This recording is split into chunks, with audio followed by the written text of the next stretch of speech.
Hi, and welcome to another episode of Wine and Wisdom.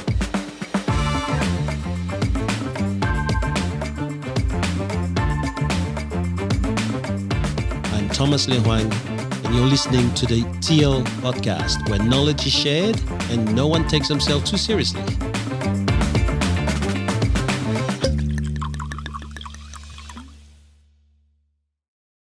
I am going to accept that my bottles are always the limit, where your bottle is always around the 10, 15 bucks, which really, at the end, tells you exactly where we are. You're all full right? of shit. Now, this one here, Yeah, COVID's affected us Henschke worse. Keyneton Euphonium 2015, again, Barossa Valley, we talk about it.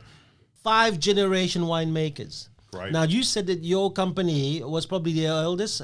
I probably would believe it. These people started only in the 60s, 1860s. Wow. Right? But there's Amateurs. a 6th generation now winemakers Wow. coming out of That's them. Right? That's wonderful. And I'm not going to say too much in the wine, but Keyneton was actually originally one of the old names because great wines came from that area, right? So let's have a taste of this and then you guys tell me. We now had our third bottles. The other two podcasts. Smells like shit. That smells good. We know trouble Cheers, already. boys. Cheers. Cheers, big dog. Cheers, boys. Oh, it smells good. Here you go, boys. fucking hell. Here you go. Structure. Everything from the beginning to the end. Everything had structure. Disqualified. DIS. No. Listen. My wife gave me the $4.99. If we're going to start playing that, I'm going to bring... No. So, all right, listen. I looked at whatever they had. I didn't want to go back to the same brands. I did some of my research, and I didn't want to go back to the wineries that we've already visited. And I thought, hey, we're drinking less now. We're doing this once every second week. So we might as well just try it and enjoy it. So I said to Rennie, you got $5 on you? And so I got the $5. Therefore, I only paid $50. It's what you pay. Okay, so how much did the Hoang family pay for this bottle of wine? $54.99. Thank you very much. That's right. So you're disqualified, so you automatically But come no, first. yeah. You've done a Stephen Bradbury. No, I've done a Stephen Bradbury. I've tripped over it. I don't know about you, but everything's equal in my house, mate. So if I buy $100 bottle, Crystal paid $50 and I paid $50. I'm And you safe. still drink all of it. Yeah. Yes. That's No, a good call. not during the week anymore. How good is this? I wanted to talk is about. Sorry, Have hang- you guys- hang on, I'm gonna pause you there for a second. You said not during the week anymore. You're not drinking during the week? Trying. Okay, so... There was elaborate. a problem on Monday. Well, last week, see, I didn't drink in Monday through to Friday. For the whole week you didn't drink. I didn't drink. Can I ask, how did you feel? Were you... Listen, I had a fucking headache. listen. I don't believe it because with Camis, I didn't do it. Nobody saw me do it. No, I didn't drink. Can't prove it. Didn't drink. Felt like shit. So a Friday night, had a bottle of wine and felt amazing.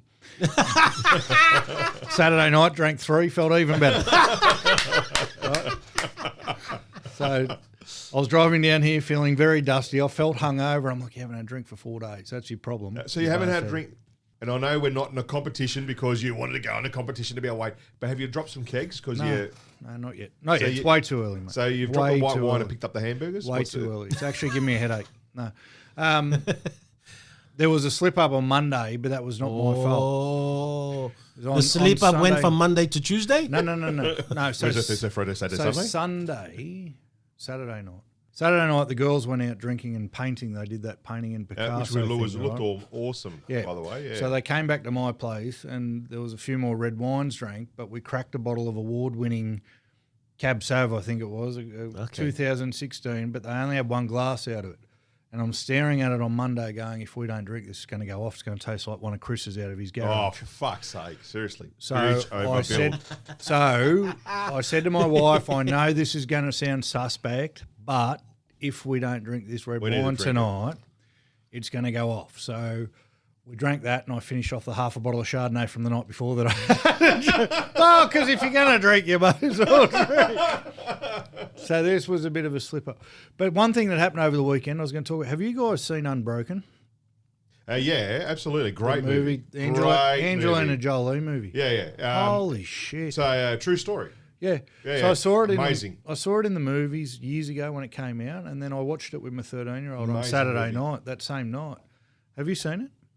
I think I have. The POW movie. It's the American athlete. He's a runner, and he goes to war, gets captured by the Japanese, and he has to do prisoner of war. And many, many years later, he comes back and meets his oppressors after many years. Yes, after I've the seen war. it. Yeah. I've seen it. Amazing If movie. it didn't go for 2.5 hours, you'd throw that in front of the team and then go, now tell me door knocking's hard. You would. Yeah. So he went to the Olympics for the 5,000 metres. That's it. Then they went to war not long after. That's it. He got shot down over one of the oceans. The longest anyone had lived in the ocean was 23 days. They lasted 47 or something before the Japanese submarine came and got him. And then he went through all that torture and all that shit. He lived till he was 87, Yeah. that bugger. Louis, I'm going to get his Something last right. name He's wrong. Italian bloke. Louis Italian background. Unbroken. Unbroken Louis. And then he ran the Olympic torch at the Tokyo Olympics. He always wanted to run at the Tokyo Olympics. And, oh, mate, amazing story. Beautiful movie. Absolutely. What's the line out of it, fantastic though? movie. I don't remember. If I can take it, I can make it. His brother always told him because he couldn't make the track team. And whenever he was in the POW camps or going through all that shit, it was, if I can take it, I will make it. And he made it at the end. I think it's a There you go. inspiring lesson for everybody. That's my sentimental moment of the day. Yeah. Thank you very much. I'll leave. On that line, I think it was Viktor Frankl who did a study on the people who survived survived Auschwitz and a lot of the other And prisoners search of for war. meaning. And he said that those who had a Meaning. a goal Something at to the end look of it, forward something to, to yeah. look forward to, Yeah. are the ones who survived the prisoner Absolutely. of war camp. Yeah, This guy, it seemed to be a hate for authority. So he copped it all when he was a kid. They told a bit of his story when he was a Yep. kid, and he got bullied at school and all different sorts of things. And then the way they made it out to be was that any time someone told him what he had to do or tried to domineer him, that was him fired up. So Yeah. he used a hate for authority or a resentment of authority. It's good that we're talking about movies. Have you seen the movies Equalizers? No, Equalizer. Yeah, Equalizer, yeah. Equalizer 1, Yeah, Equalizer I was 2. just thinking, I'm only 38, mate. I don't know. with Denzel Washington. Washington, yeah, he's done a few. And I was just thinking that Chris is now well known with his garage because that's where all wines get equalized. Unbelievable. You're talking movies. I'm just thinking about movies too. We got to my right one who flew over the cuckoo's nest, and to my left when fucking No, Priscilla, Queen listen, of the Desert. people are gonna start wondering where is that special place where all wines get equalized. All wines go to the same level. All wines go to the same level. Where There. all wines go to die. No. That's where all wines go Fucking to hell. die. I thought you had something serious to say. I was going to bring up a really Listen, good movie that's do you coming know? out. Do you know how many places do you think people remember spending Christmas Day at? I'm serious, mate. Mate, there was a day to remember. I remember it being I remember it being at least 57 degrees. There was no breeze. You were fucking red as a beetroot wearing a business shirt. I was breaking out in hives. The wine came out at 64 degrees. Somehow the wine was hotter than the sun That was bullshit. and older than the sun. That may be the case, but it wasn't hotter. I remember pouring a glass of Chardonnay that looked as brown as this table, and none of us had touched it. Anyway, And another good movie to watch. New Tom Hanks movie on Netflix. I'll never Not forget. on Netflix, on Prime. Which one? Called Greyhound. Absolutely. He's the commander of battleship during World War II, Yeah. escorting troop carriers and cargo ships from America to England. And there's a part where the planes can't help them with the U-boats, the German submarines. And that part's called the Pit or the Black Pit or something. And it's about him commanding, like I think it was 3 or 4 battleships fighting these U-boats. Absolutely amazing. I'm glad it's movie. battleships, because when I saw him in a hat and it was called Greyhound, I thought it was going to be about a bus company. I did. Everyone's raving about this Tom Hanks movie. I'm like, it's about buses. As far as leadership goes, it shows his vulnerability. It shows he's second guessing himself, but in private. It shows his ability to push forward and give guidance to those who need it at the time. He found a silver lining, right? He found the silver lining. It's ability some of us very, have. very good. And I'll tell you, there's another Netflix series that I'm watching at the moment, which is another fantastic one for leadership. It's called Away. And it's Away. Away. And it's about the journey to Mars. Sounds like some bosses on. They should be or are. Always. So this is about, it's the first journey to land on Mars. It's captained by a lady, and there's people second-guessing her ability and so forth. Absolutely fantastic movie. Series. It's actually a series. Really, really good series. You've got about too much leadership time and on so your hands, forth. son. Late at night. I'm trying to catch up on the block. Oh, fuck the block. Seriously. I'm over it. Build it, renovate it, sell it. They make $1 million worth. Fucking deal. Get Hughesy to come and buy one. Yeah, well, we were talking about some of the movies. So I want to stay in the movie. One of the movies or two that have inspired me lately, because we all know that on Saturday, Ruth Ginsburg, the Chief Supreme Court of America, has died. And I was really inspired by the movie. A petite woman who has conquered everything, destroyed every stigma or belief. She has created a paradigm shift on people. If you ever have the time, there's two movies that you need to watch. One is a movie. It's called On the Basis of Sex. And the other one is BG, which is a nickname she got from a rapper called B.I.G. The Notorious, one of the greats. B.I.G. So what called was the her second one called? RBG, which is The for her Notorious name, RBG. Ruth Bader Ginsburg. Right. And it's about just a Jewish lady who lost her mother at the age of 17, who taught her a few things about life, but who's brought that and carried that into her entire life. And she fought discrimination for women. This woman here went to Harvard.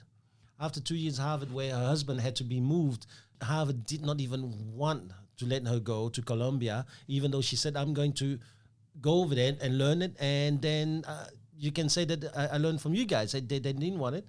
So she ended up graduating from Columbia, so because she wanted to be with her husband, who had cancer and who could relapse at any point in time. So that tells you how sometimes large organizations are inflexible about the way they think about people.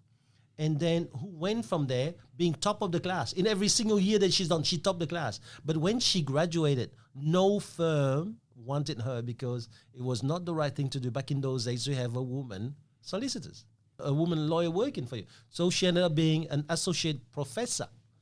And for, I think, I might be wrong, but for about 17 years, she went on being just a teacher until she grabbed a case, right? And the rest is history. Please watch that, because it would inspire you. If a petite woman can do this, we've got no excuse. It's true. I'm not even going to pretend to say I know anything about it apart from what I've seen on social media. And her death got politicised quite a bit. There was people saying good riddance, and there was people saying national hero. Explain to me, what was the controversy? What was the controversy is that presidents are the people who nominate the Chief of Justice of the Supreme Court. There's 9 of them in America right now. And so Donald Trump is about to score a third one. But Donald Trump in 2 months might be history. So the Democrats are saying, you can't choose when in less than 40 days we're having an election. Yeah. And he's going, I'm sorry, if I can have now 6 Republican Chief of Justice versus 3 Democrats, it means that the history of America over the next many years are going to be just Republican-based, meaning there's going to be different ruling on abortion, it's going to be different meaning on men versus women, racial issues, and because most of these judges are elected for life. While he not just for a term. While he nominates that judge, though, it still needs to be passed by the Senate. Yes. And for the moment, the Senate is ruled by the Republicans, which means that whatever he nominates is likely to pass. Right. So that's moving forward, and the controversy moving forward. Was she a controversial figure in the No, past? she's a Democrat. That's all. Okay. That's what it is. And she's I quite was just trying to work controversial. out because there's a bit of hate came out. Yeah. Yes, so she's all about anti-gender discrimination. Did she die all of a sudden, or was she ill? No, she's and this is also another thing. She's been taken ill with cancer for the last few years, and so even among the Democrats, the Democrats were criticizing her for not retiring while it was under Obama. But this woman is about, I will do the best I can do until my last breath. Yep. This is a woman who believes in her position so much and in what she could do that she wants to be there. So she did what she thought was right. But the biggest thing right now is I don't care. Whatever you do in life, if you don't have people going against you, it means you mean shit. If you meant something, there will always be people who love you versus people who hate you. The more polarity, the more obviously you're going to be someone who is creating a wave. I must be doing a lot right with my life because there's a lot of resistance and always has been. Me too, because there's a lot of resistance to my wine. No, take that as, careful what you say. I said we love your wine collection. Everyone always goes ahead with it. But now that we have done the equalizer, do we have another section of your house next time we're there? Is there anything under our... Fuck off. I noticed there's a small win for the people this week. It's probably the only tidbit of news I've got. Small win for the people in these shitty COVID times. Well, as I've mentioned a couple of times, I was coaching my young fellas footy team this year, and Chris, your young bloke plays footy, so you would know that for the whole year, only one parent has been able to attend junior football matches. Yeah, one parent. Yep. Legally, one parent. Legally, one parent. Has only been allowed to. I was just supervisor. Rita was the parent. I was just a supervisor. I got away with it because I was a coach, so the coach didn't count as a parent. But they were going to keep those rules for the finals and the grand finals of junior rugby league, and I know people might not care, but to me it's a place dear to my heart. Some people go their entire lives without ever playing a grand final in any sport. And in the very same week that they announced that they were increasing the capacity of NRL stadiums from 10,000 people to 40,000 people, they announced that they were keeping the rules in place that only one parent and the child would have to pick who could go and watch them play their grand finals, and no siblings were allowed. And there was a mother from the Northern Beaches who started a change.org petition, which ended up floating across my Facebook, and I signed it and I shared it, and a bunch of people got on board, and I think we'll find tomorrow there'll be an announcement that they're changing the rules for junior sport finals and grand finals. Is and it? you know, it might seem like a minor thing, but the fact that they were able to control it to a level where one parent could only go and watch their kids play sport when all the other shit is going on in the world. Yeah. I mean, we spoke before about the only people who haven't suffered during all of this are the politicians. They're the only people who haven't taken a pay cut, the only people who haven't been affected by the economy and all that stuff. And, I mean, hearts and minds and all that stuff. For kids' sport to be used as a political whatever it is, I mean, it's all a money grab, just like it is in Queensland. They won't let people cross the border, but they'll let the AFL have their grand final. They're all that shit. Politics before life we spoke about last time, and I think it's horrendous, and I thought it was horrendous, and I'm glad it hasn't come out yet that they've changed it, but it sounds like they are going to change it. And you know what they're going to change it to? You can have both parents, but you still can't have any siblings or whatever, which is still a fucking joke. To the politicians, I say this is, if you think the kids don't feel the change to these rules that you've put in, let me tell you, they know. Cool. The kids really, really understand. My son's team come third in his comp. There's no semi-finals for them chance to get into the grand final because the comp was called short because of COVID, right? So first plays second, third gets third, and so forth and so forth. These kids know who's coming to see them, watch them play. Where last year we had family and friends coming to watch their play, this year that, we're restricted to, the kids understand. So you really need to understand that you're making these decisions impacting kids who cannot vote for you. But we'll be able to. Nothing showcases or highlights the hypocrisy about what's going on through this whole thing. And it started with shut down restaurants but still letting people get off cruise ships. It's of the same vein, We're going to announce, big announcement, great news for New South Wales. More people can go to NRL games. By the way, only one parent can go and watch their kid play a grand final. Are you fucking kidding me? Yeah. Are you kidding me? I'm on the same page with you, mate. Absolutely. I got sent off our right. last game, by the way, last Saturday. Coach got sent off the field. You did? Yeah, I did. What did you do? Kim. What did you do? Brother, mate. It's not a good role model, yeah? No, so along with all the jokes that are in the world, one of the things in junior sport at the moment is coaches aren't allowed to yell out from the sideline or participate in any way. I think I've mentioned before that even at drinks breaks they're not allowed over and come sit near me. I've got to sit on a bench by myself. Anyway, last game of the year we're playing Erina Eagles and these 9-year-old kids are running up and elbowing our boys in the throat, getting into tackles and punching them in the jaw, and the ref doing absolutely nothing about it. So I've got halftime comes, I've got 4 kids come off holding their throat. Isaac, my son's, questioning whether he ever wants to play football ever again.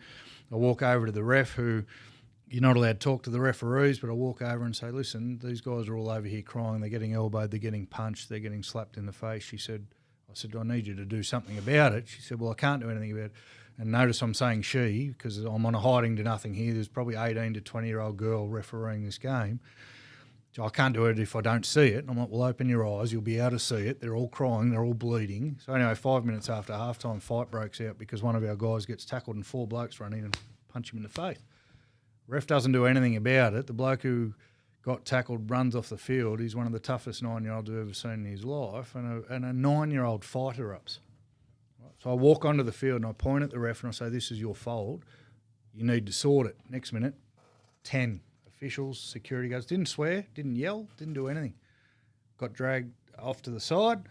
You can't talk to the ref, you've got to go. And I said, you need to go over and talk to those 13 9-year-olds who now don't want to play the game because you're saying it's okay that they got punched in the face, but it's not okay that I stuck up for them. Anyway, I kept going and I got escorted off the field. Yeah, no, that's cool. And you know what, mate? I've seen it happen. Absolutely, I've seen it happen. Absolute joke, mate. And that is, and I'll bring it back to the point.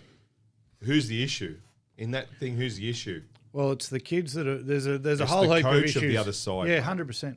It's the coach of the other side. 100%. I see it in Sebastian's games. We play teams, and you can see it in the coach. You can see it in the trainers. It is the people that are training these kids that are saying that that's all right to do. So I sat there, and it was, it was happening, and I walked over because I knew the coaches. I used to coach one of them, and I walked over and said, Johnny, mate, tell your kids to pull their heads in a bit. It's the last game. He says, oh, yeah, and they're laughing about it. And at halftime, the kids come off crying. And I went over again. I said, are you going to tell your kids to stop? He goes, no, mate. He said, if your kids want to do it, just tell them to have at it. They're fucking 9. That was the response. They're 9 years of age. Seriously, people, if you're listening to this and your kids are in fucking sport and that's what you're training your kids to do, just fucking don't get in the sport. But then all that's happened out of it is that my kids and all the parents have seen me get escorted off the field and them continue to get punched in the face and it be okay. So the political correctness, and the reason was you can't have a go at a ref, and I was on a hiding to nothing. Not only was it a ref, she was female. So I was no chance. There was nothing going to come out of it. The only other option I had, and I wish I had now, was pull the kids off the field and forfeit the game. Because 9-year-olds shouldn't be getting decked. We had the NRL development officer on the field run over to me and go, you can't do it, mate, you can't do it. And I had to grab him and say, you go and tell those fucking kids. You're trying to grow this game. You're telling me I can't talk to the ref because you want people to participate in football. None of those kids are going to play again next year because you have fucked this up. Oh, mate, you better just go. Absolute fucking joke. So what have you done about it moving forward? Nothing. This is the issue. Nothing. Ooh. No, there'll be an email sent. I'll tell you why. I was waiting to see. To be honest, I was hoping because you can get cited, right? Yeah. So I was hoping I was going to have to front the board. Yeah, fair And enough. if I had to front the board, I was going to have a pedestal to stand on and absolutely shout them down, and I will. So they haven't cited me. And it's probably because I didn't abuse anybody, mate. It was the most peaceful demonstration you've ever seen. I can imagine, coming from you, I can imagine. No, it was. I said to my assistant coach, Mark, who's one of the other dads, I said, mate, if I thought anyone was going to get sent off this year, it was going to be you for sure, because he's quite vocal. He's like, oh. But, I understand, man. 9-year-old, mate, I didn't start playing footy till I was 10, and even then I don't think we had our first fight till we were 14. So what's the silver lining in this? Well, now I know that. What do you mean you don't see the silver lining in this? I didn't say that. No. No, What are you talking about? There's always a silver lining in You everything. know what? The silver lining. So what is the silver lining? Now I know how bad it's. Now I know. No, that's not a silver lining. What is a silver lining? Silver lining is a something positive to something negative, correct? So what is the silver lining? The silver in this? lining is exactly the same as the silver lining that you're trying to crack a What joke about. is the silver now lining? that I'm No, aware, I can do something about it. No, and no, that no. is a silver That's lining. not silver lining. That is mate. just being aware. So we're all aware. He's What upset is because we've talked about footy and he's got no idea. Look, the see? year before. So last year, Sebastian had a very similar incident with another team. Very dirty. Name them. They're grubs. Oh, no. Aaron or Eagles, you're grubs. Name them. So Name 'em. anyway, there was an official complaint. It was gone through Dundas, wasn't it? there. No, there's an official complaint Green gone through. And this year they're playing a lot. Doonside. Yeah, they've cleaned up their act a lot better, which is good. And it should be. They're an doing with equal gloves footing. now because of COVID. And masks, their face masks. Unfortunately. I think you need to follow through. man. Unfortunately, You need to because follow I'm through. me, I will send an email, but I've already said to the kids, you know what happens, boys? We turn up next year and we remember who Aaron are. That's it. And That's it. And unfortunately, yeah, I said to the dads afterwards, I said, sorry you had to see it. Sorry I got walked off. Might not be the best role model. And all they said was thanks for having the kids back. Yeah. Because They saw it, man. Wendy Wilson, mate, Crystal was standing beside my mum. She says, your mum was going to walk on the field and cancel the game. I'm going, you can't do that when this is the same lady who dragged me off a tennis court for throwing my racket. Did I share I had a phone call from your mum? Did I share you that story? You did. I told her yesterday that I didn't give him a good reference. She said, why would you do that? I said, because you burn a hotel room down. Your mum called me and just said, oh, hi, I'm Wendy. I'm Cameron's mum. And all I said was, oh, I'm so sorry about that. She loves me, my mum. Have you got any news for us, mate? No news, no real big news. I mean, I think we've shared it all. I'm a bit surprised what we've heard about Facebook. The whistleblower from behind the scenes have come out and said Facebook aren't doing enough, and they're actually picking the fights that they want to fight, and just absolutely neglecting the ones that they don't give a rat's ass about. Yeah, like any political organisation. Yeah, well, no, exactly right. You know, it's put a new light to Facebook that I never thought was there, and it's opened my eyes a bit. That she was talking about elections that were happening, and you know, I could be wrong whether it was Honduras or somewhere, that this country's had paid for bots to be in there doing automatic likes and so forth to presidential candidates, and the public, where they had a correct me if the term's wrong, a state-controlled media, is that right? Or government control, state-controlled media? State control, yeah. The only areas where they would get true information were from Facebook or social media in general. And then these political parties were actually employing bots to falsify sort of popularity. And Facebook did absolutely nothing about it. But when it comes to the American presidency, it was totally different. Wow. They've got in there and they're the Chinese as well. They've stepped in with the Chinese. Can't be surprised though, right? And the thing that the debate that'll rage, and it has been raging about the censorship and all that stuff, is Facebook, YouTube, Twitter. They are companies, so they're businesses. So we don't have a right to tell them what they can and can't put on their platforms or allow on their platforms, I don't think. As much as it sucks, I think the bigger problem is people aren't aware, and they think the information they're getting is unbiased.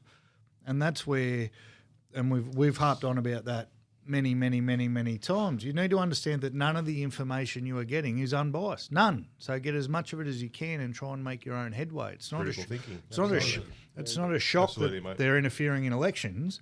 It's a shock that people think that they're not interfering in elections. Yeah, that's true. Right? Cam, And no one has the right to go, Twitter should allow this or YouTube should allow this or this. The simple thing is they're a business. If you don't like their business practices, you don't use them, but they don't have to listen to you. Right? If eventually they lose enough money, they will listen to you. Facebook, there is a money-making machine. Yep. Right? So the idiot who told us not to invest in their shares when they were $40, I hate to this day because they're now fucking $4 million, right? But they're a money-making machine. Yep. So I think the debate is now, should the government be able to overtake or take over these? They wanted to because they are I'll use the word integral really loosely here, but they are an integral part of our society now, in the fact that everyone has it, everyone listens to it, and it has the ability to influence public thought. Right? Governments want to legislate how they can report. Yeah, Right. absolutely. So that's the debate now, because in all the interests of freedom of speech, no one can tell me what my company business can or can't do. Right? Wisebury can. If they don't like what I'm doing, I'm no longer part of the franchise. That's the trade-off. We can't go, Facebook should be unbiased and this and that. Fuck off. Mark Zuckerberg owns it. He's got his own beliefs. He wants those beliefs portrayed. Who are we to fucking tell him? We don't have to agree with it. Just be smart enough to know that fucking Facebook post you're looking at may not be legit. So who rules the world, the politician or Mark? Information. Business rules the world. Information. Whatever it is, information. Business, no. Yeah. Business, no. Well, Facebook's a business, mate. Yeah, I understand. Is a business. But what is the commodity of Facebook? Information. Yeah, data. It's you. Yeah. You are. A lot of people have been If you thinking can't it's see the a product, company. you are the product, yeah. A lot of people think they make money from company, correct? This is the amazing thing about Facebook and social media. They making maybe the money from companies, but the product is people. Yep. That's an amazing thing. So this is for the first time in your life. You're not selling a product in order to make money like a lot of companies have been doing over the last 100 or 200 years. Now, you're providing the product to businesses that are paying for data on your product. Wow. There's a and I haven't watched it. Well, I think we all need to watch it. Maybe Netflix. talk about next week, The Social Dilemma. Yeah. And one of the lines out of it apparently is, if you can't see the product, you are the product. And that's what. There you go. And that's how one of. I am not the product. You on Facebook? I am the product, silver brother. lining. Mate, you can carry on You all see you it- want. See it shining off the top of your head. Yeah. I wants to pick a fight over there. You should have seen what happened at the Woi under nines, mate. You be careful. Be careful. You pick fights. I'm very happy I wasn't around, because I am very emotional kind of guy. I probably would have kicked the shit out of anyone who stopped me if I was on that field. But that's me. That's how I am. That's why I do not attend those kind of things, because if I see injustice, I truly believe that I need to be there to render or to bring back You justice. can't hit 9-year-old kids. So No, it's not the kids, but I But the freaking hit parents and anyone the who's coach. going to stop No, me. well, the parents and the coach. As a father, There's a Sebastian's been playing football now since he was 8 or 9, and he loves it. The kid's got that much passion; it's unbelievable. But so many times you'll come out from a game and the ref is this or the other side was that, and it's hard as a parent not to say, "Yeah, you're right. I saw the game and whatever." We have to catch ourselves and help teach our kids a lesson from that game, whether it's learning resilience or self-reflection on how they respond to things. It's called the squirrel grip.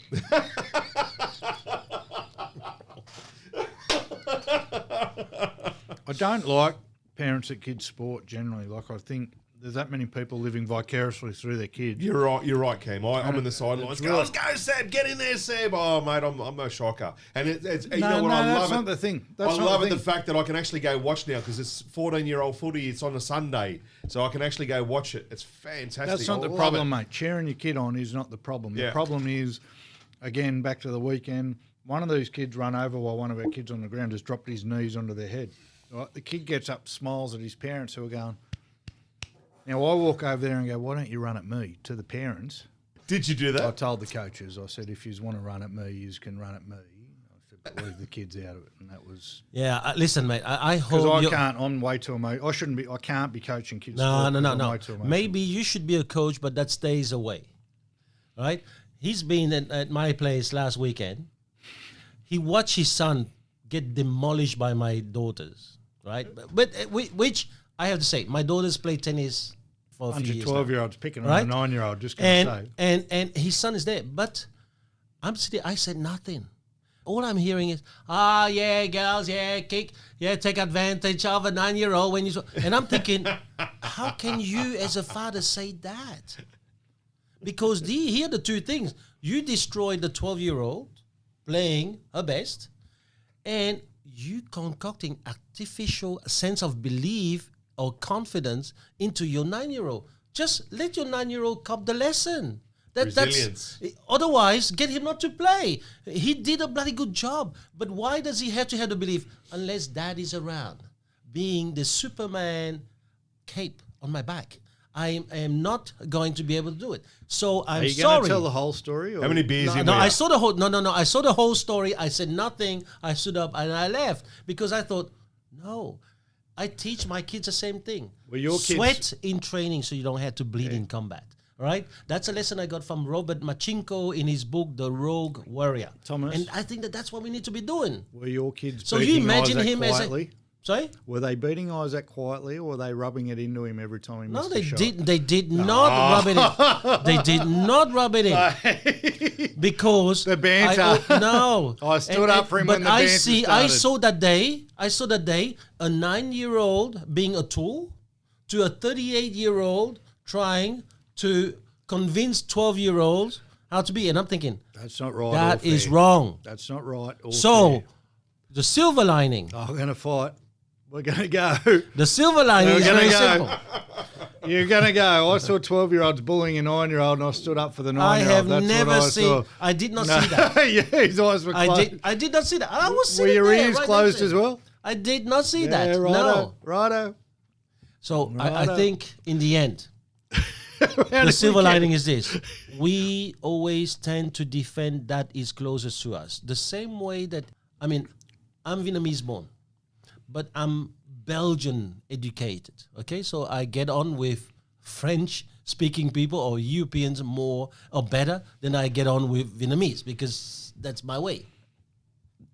So if I went to see a match between, let's say, Germany and Australia, my heart wants to go for Australia. I live here. But if Australia played Belgium, even though I've lived here, right, more than 30 years, somehow I will always find a way to support Belgium. But they don't play any sport well, so you're fine. Soccer, mate. Yeah, we kick. Listen, Look, you've fucking got amazing beers.